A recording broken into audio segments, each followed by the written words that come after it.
16 classes का जादू शायद आप एमटीएस के हर एक छात्र से पूछ सकते हैं। 25 में से शायद मेरे हिसाब से सभी बच्चों का स्कोर 18+ है, सिर्फ 16 क्लासेस से। और आपकी जो ये क्लासेस हैं इस परिणाम बैच में, वो क्लासेस मैं कराने जा रहा हूं, लगभग 70+ क्लासेस आपकी होंगी। प्रैक्टिस सेट हम करेंगे, थ्योरी से ये नहीं होगा, क्योंकि प्यारे बच्चे जब हम तैयारी करते हैं तो बहुत सारी थ्योरी, और ऐसी थ्योरी मतलब जो अनावश्यक है, जिसको पढ़ने का आज के एसएससी के एग्जाम्स में कोई अर्थ नहीं है, बच्चे को पता नहीं होता और वो पढ़ रहा होता है। तो उसी के लिए प्रैक्टिस सेट फिल्टर किया होता है कि एसएससी के लिए क्या महत्वपूर्ण है। तो आप तैयारी तब कर पाएंगे जब आप ये जान पाओगे कि दिल्ली पुलिस आपसे पूछेगी क्या। भैया अभी तो यही नहीं पता पूछता क्या है, तो फिर तैयारी किस बात की करें। तो पहले हमको पैटर्न पहचानना होगा। देखो अगर मैं बात करता हूं दिल्ली पुलिस 2017 की, बहुत आपको पास्ट में लेके चलते हैं, तो दिल्ली पुलिस 2017 तक जीएस आसान आती थी। एक ऐसी जीएस आती थी कि बच्चे को कोई परेशानी नहीं होती थी जीएस में। लेकिन 2020 में जब जीएस पूछी गई दिल्ली पुलिस के द्वारा, तो बच्चे धराशायी हो गए। धराशायी का मतलब है एकदम से बच्चों को लगा कि क्या जीएस ऐसी भी पूछी जा सकती है, क्योंकि तब एक्सपेरिमेंट किया एसएससी ने, और वो एक्सपेरिमेंट था स्टैटिक जीके का एक्सपेरिमेंट।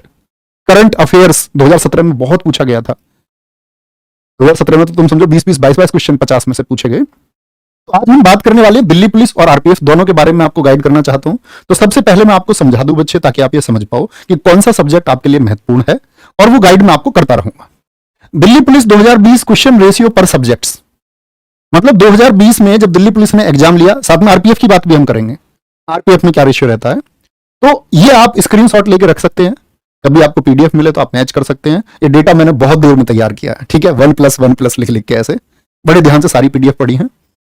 तो 27 नवंबर से 2020 में पेपर शुरू हुए थे। हिस्ट्री से पहली शिफ्ट में 8 क्वेश्चन पूछे गए, ज्योग्राफी से 5 क्वेश्चन, स्टैटिक्स से 11 क्वेश्चन, पॉलिटी से 6 क्वेश्चन, साइंस से 7 क्वेश्चन, करंट अफेयर से 8 क्वेश्चन, इकोनॉमिक्स से 5 क्वेश्चन। कहने का मतलब है दोस्त, मैं आपको ये गाइड करना चाहता हूं, आप सब्जेक्ट का रेशियो देख सकते हैं। तो मैंने जो पाया पीडीएफ में, मैंने पाया है सबसे ज्यादा वेटेज पर जो आप अपनी तैयारी में रखेंगे, एक तो स्टैटिक जीके को, वेटेज वाले सब्जेक्ट स्टैटिक जीके। हम इसमें करंट अफेयर्स को बहुत वेटेज में रखेंगे, ठीक है, प्रायोरिटी पर जो सब्जेक्ट हमको रखने हैं। और तीसरा इसमें हम हिस्ट्री को आपका प्रायोरिटी पर रखेंगे। अच्छा भैया हम आपकी बात मान लेते हैं, हम इनको प्रायोरिटी पर रख लेंगे, लेकिन क्या ये पैटर्न चेंज नहीं होगा? बिल्कुल हो सकता है।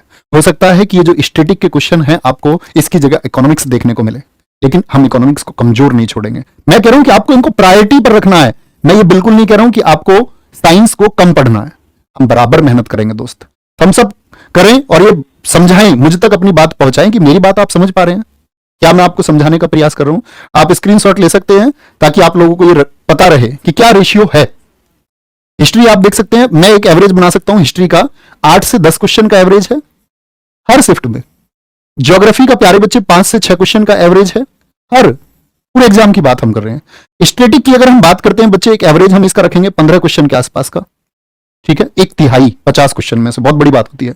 पॉलिटी का एवरेज वही रहा है आपका 5 से 6 क्वेश्चन का, अगर बनाइए का एवरेज तो। साइंस का एवरेज हम बनाए तो बच्चे लगभग मैं इसको 5 क्वेश्चन पर रखूंगा। अब साइंस में भैया कौन सी साइंस पढ़े? हम लोग तैयारी करेंगे, फिजिक्स आएगा, केमिस्ट्री आएगा, बायोलॉजी। मैं आपको गाइड कर देता हूं, एसएससी 2023 की बात मैं आपको अभी बताऊंगा कि आपको अपडेट जीएस में कैसे रहना है, क्योंकि बच्चे हम पेपर तक पढ़ेंगे। बस आज आप मेरी 10 से 15 मिनट का ये जो इंस्ट्रक्शन है ये सुन लेना, ये शायद आपको वर्दी पहना देंगे। 5 क्वेश्चन का साइंस का। साइंस में भैया किसको प्रायोरिटी पर रखें? बायोलॉजी को रखना हमेशा बच्चे। ये कहना कि भैया आपने कहा था आप जिम्मेदार हैं, हाँ जी मैं जिम्मेदार हूं। बायोलॉजी को प्रायोरिटी पर रखना, ठीक है। बायोलॉजी के बाद दूसरी प्रायोरिटी आप फिजिक्स को रखना, ना के बराबर क्वेश्चन फिजिक्स से, और केमिस्ट्री ना के बराबर क्वेश्चन। केमिस्ट्री तो आप सिर्फ ऐसी पढ़ना कि 7 से 8 क्लासेस में आप बेसिक केमिस्ट्री पढ़ लो सिर्फ।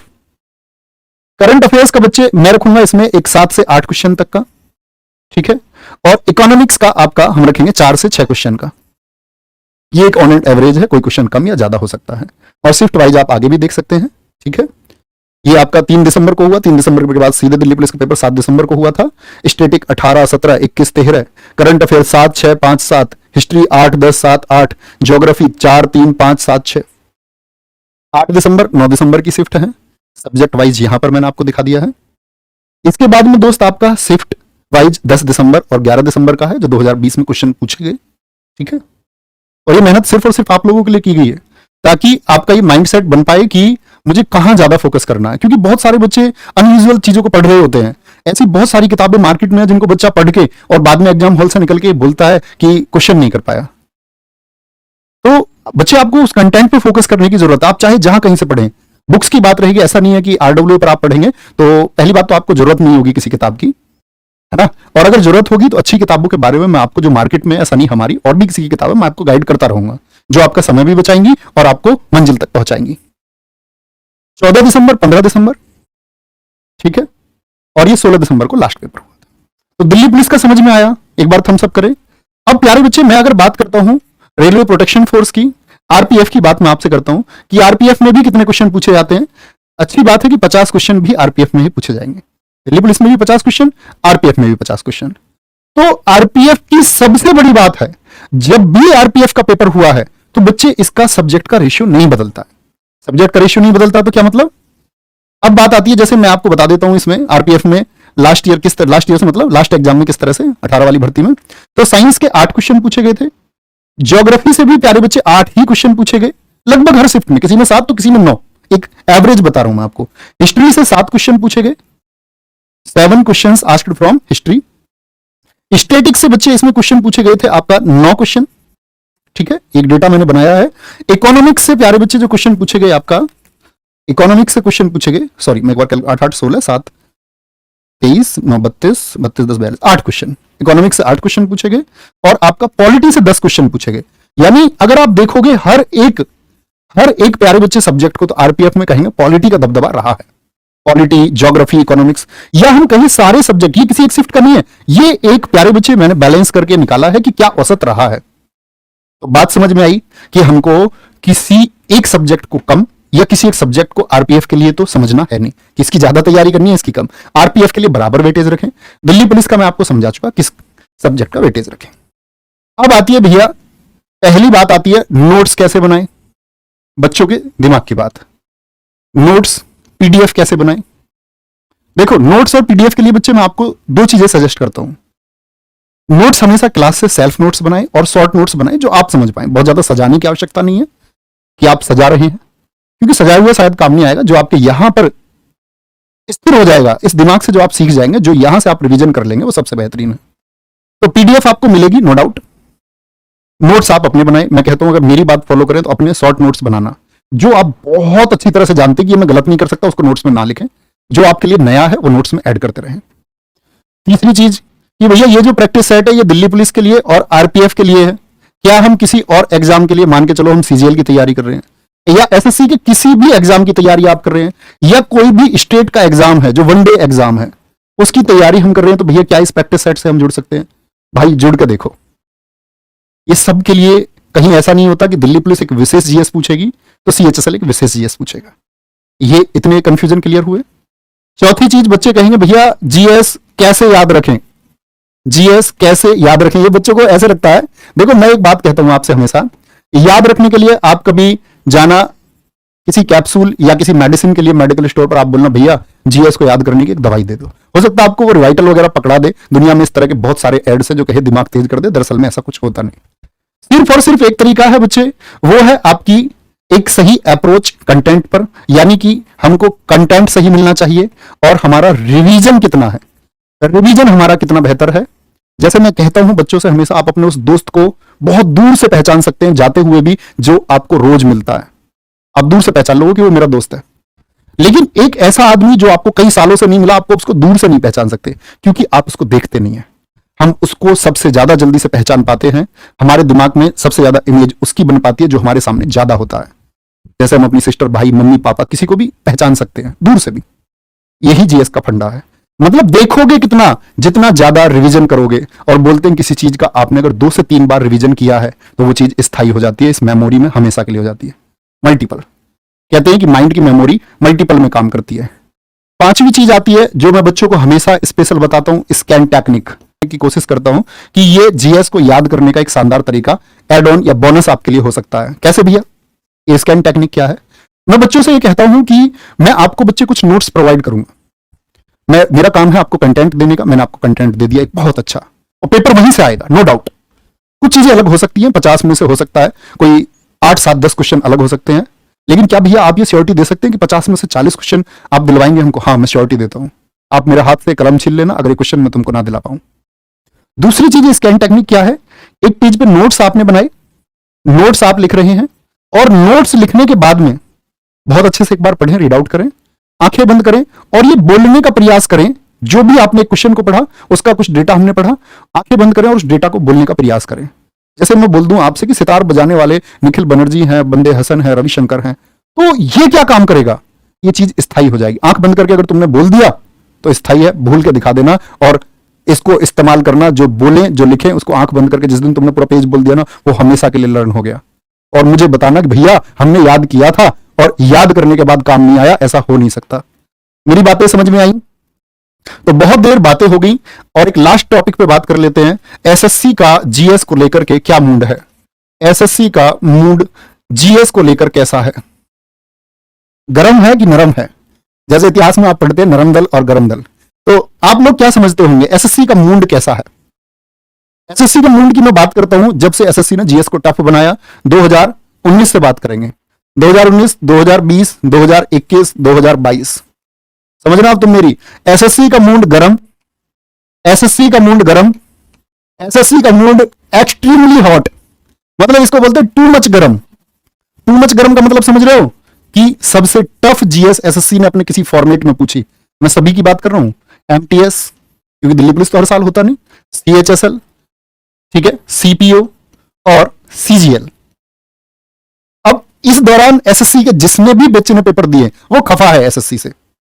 2022 में भैया तो और ज्यादा हॉट हो गया होगा? नहीं, एक चीज की लिमिटेशन होती है, हमेशा कोई चीज लगातार गर्म नहीं हो सकती, उसके ठंडे होने की प्रक्रिया भी आती है, क्योंकि क्रोध और गुस्सा लगातार बढ़ते हुए नहीं रह सकता। यहां एसएससी को पता चला कि इसका क्रोध अब बहुत ज्यादा हो चुका है, अब बच्चे क्रोधित होने लग गए हैं, हो सकता है कल एसएससी का पेपर ना दो। 2022 में एसएससी नरम हुई।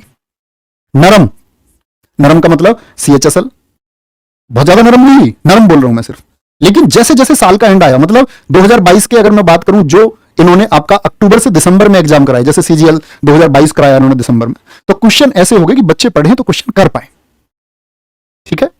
और 2023 में भैया क्या मूड चल रहा है इसका, ये भी तो बताओ। देखो 2023 में एसएससी ने क्या क्या कराया आपका, जैसे एसएससी जीडी कराया, सीएचएसएल करा चुके हैं ये लोग, और एमटीएस अभी गोइंग ऑन है। एमटीएस आधा हो चुका है लेकिन रुझान आ चुके हैं, ओपिनियन पोल आ चुका है कि क्या पूछ सकता है। तो मैं कहूंगा कि 2023 में एसएससी बहुत नरम है, यानी आपके पास सिलेक्शन लेने के चांसेस ज्यादा हैं। बहुत नरम है, बहुत नरम का मतलब एमटीएस आप देखोगे तो एसएससी वो क्वेश्चन पूछ रहा है जो 2014-15 में पूछता था, वो लेवल है। सीएचएसएल में भी वही रहा, एसएससी जीडी में भी वही रहा। तीनों में टफ बोलूं तो जीडी ही रहा, क्योंकि अब आगे बढ़ रहा है फेस। तो क्या है कि भैया क्वेश्चन थोड़े निबल पूछे जा रहे हैं। अच्छा भैया 2023 में ये भी बताएं कौन से सब्जेक्ट को ये प्रायोरिटी पर रख रहे हैं। जैसे बच्चे अभी एमटीएस हुआ तो मैं प्रायोरिटी बोलूंगा, अगर एसएससी को दें तो स्टैटिक, मतलब 25 में से एमटीएस एसएससी में स्टैटिक के 8 से 10 क्वेश्चन पूछे गए हैं, हिस्ट्री के 4 से 5 क्वेश्चन पूछे गए हैं, ठीक है। बाकी सब्जेक्ट का रेशियो बराबर रहा है, लगभग हम कहेंगे सबसे ज्यादा रेशियो स्टैटिक को गया। चीजें समझ में आई, क्या पढ़ना होगा, कैसे पढ़ना होगा, इसके बारे में कभी अब हम आगे पूरा प्रैक्टिस सेट करेंगे। मैं हालांकि आपको गाइड करता रहूंगा, लेकिन बच्चे, मेरा थोड़ा स्वभाव ऐसा है, मैं ये मानता हूं कि आप अगर स्टूडेंट हैं तो एक स्टूडेंट बनके अपनी इस कलम और कागज पे भरोसा रखें, रिवीजन पे भरोसा रखें। अनावश्यक बात कोई क्लास में नहीं करेगा। सिलेक्शन चाहते हो तो, और मैं उन बच्चों की तरफ ज्यादा अग्रसर हूं जो बहुत मेहनती हैं। तो किसी की इधर उधर की बात का शायद मैं जवाब नहीं दे पाऊंगा।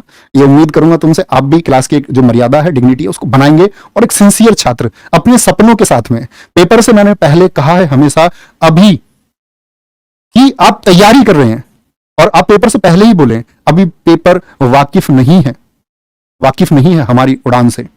वो और लोग होंगे जो हार जाते होंगे आसमान से, तो उस लेवल की हमारी तैयारी होने वाली है। तो शुरू करते हैं सारी बातों को छोड़ते हुए और ये विश्वास करते हुए कि तुम एक महारथी हो, तुम एक बहुत अच्छे एक सिंसियर छात्र हो जिसके पास उम्मीदें हैं। घर की स्थिति को जो लोग अपनी बदलना चाहते हैं, ठीक है, जो अपनी इकोनॉमिक कंडीशंस को बदलना चाहते हैं, या वो छात्र जो ये चाहते हैं कि मैं अपने जीवन को अच्छा करूं, हो सकता है उनकी इकोनॉमिक कंडीशंस सभी छात्रों की बेकार नहीं होती, लेकिन आरडब्ल्यूए के पास एक ऐसा वर्ग है, एक ऐसा छात्र वर्ग है जो बच्चे इकोनॉमिक कंडीशंस के लिए लड़ रहे होते हैं। इसलिए आरडब्ल्यूए उनके सपने को सच करने के लिए हमेशा से रहा है। इसलिए आरडब्ल्यूए के सस्ते कोर्सेज रहे हैं, इसलिए आरडब्ल्यूए फ्री कोर्सेज चलाता है। तो बच्चे इसी के द्वारा जीएस को कंप्लीट करने के लिए, लेकिन सिर्फ और सिर्फ एक प्रॉमिस लिख दो, ये लिख दो कमेंट सेक्शन में, भैया प्रॉमिस करते हैं जो करा दोगे ना नेक्स्ट क्लास में वो तैयार मिलेगा। नेक्स्ट क्लास में वो तैयार मिलेगा, यानी क्लास 1 में तुमको समझा दूं और रोज आपका बच्चे 1.30 आवर 1.5 घंटा रोज आप लोगों का चाहता हूं, और जो एक क्लास में करा दूं, अगली क्लास में आप बगैर रिवीजन करे नहीं आओगे। हो सकता है आपको चीजें याद ना हो, शुरुआती दौर में थोड़ा कम याद हो, लेकिन जब आप एक बार पढ़ोगे, 2 बार रिवाइज करोगे, चीजें स्थायी हो जाएंगी। प्रॉमिस सारे बच्चे कर रहे हैं, मैं सारे बच्चों के ये प्रॉमिस देख पा रहा हूं, इसका मतलब आपके अंदर एक उत्साह है। तो प्यारे बच्चे, शुरू करते हैं इस प्रैक्टिस सेट को। स्वागत है सबका फिर से बहुत सारे प्यार के साथ में, अपने इस परिवार में, अपने भाई बहनों के साथ में, उनके सपनों को प्यारे बच्चे सच करने के लिए कि हां तुम ये वर्दी पहनोगे, ये दिल्ली पुलिस और आरपीएफ की वर्दी आपके पास होगी, ये विश्वास तुमको दिलाते हुए शुरू करते हैं इस प्रैक्टिस सेट को, जिसमें बच्चे मैं रोज लेने वाला हूं आपके 30 क्वेश्चन। और 30 क्वेश्चन अगर मैंने बोला 70 प्लस क्लास, तो इसका मतलब 2100 क्वेश्चन तो डायरेक्टली हुए। और मैं एक्सप्लेनेशन में हमेशा अपना 6 क्वेश्चन का एवरेज रखता हूं, तो आप समझ सकते हैं 12,600 question, selected question, updated question अगर मैं आपको इस क्लास में कराने जा रहा हूं, तो इसका मतलब है तुम कोई भी एग्जाम फतेह कर सकते हो, बस वो उत्साह चाहिए बने रहने का। तो शुरू करेंगे भैया।